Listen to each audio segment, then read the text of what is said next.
I saw your picture at the booth, and there's a uniformed man here waiting for you.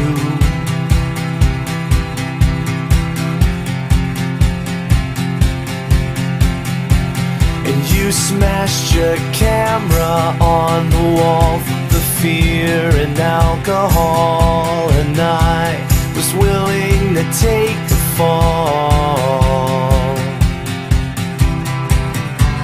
But you won't see me float, and you know I'll be sinking in,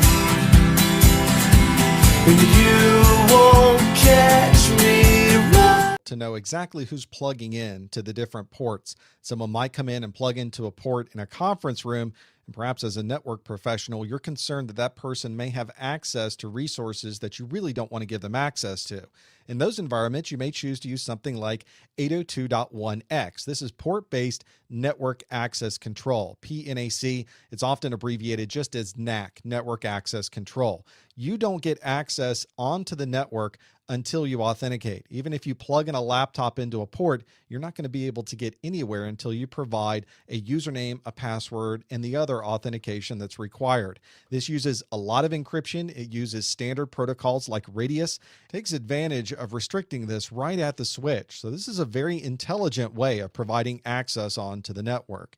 This also usually has a function built into it that can perform a posture assessment of the remote device. So as I'm logging into the network is going to query my device to see if I have an antivirus agent running, if I'm running disk encryption, if I'm up to date with all of my antivirus signatures, and it can report that information back to the central controller, who can then make a decision on whether you're allowed onto the network. If you're too much of a risk, we may not provide you access. And that's all done with something called a posture assessment.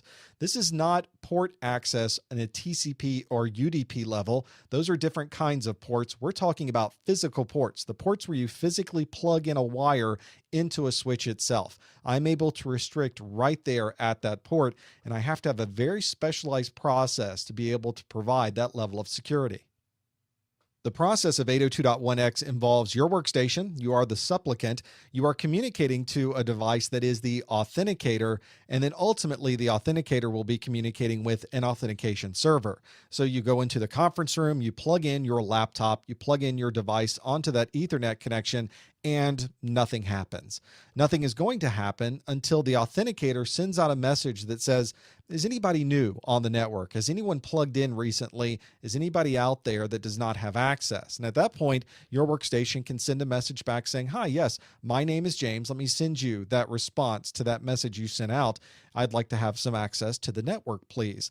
The authenticator then talks to the authentication server and says, I got James, he's on the network. I thought you'd like to know that. The authentication server then says, well, James is someone who we can let on the network if he has the right credentials. So please send a message to James and find out if I'm able to talk to him in a private way.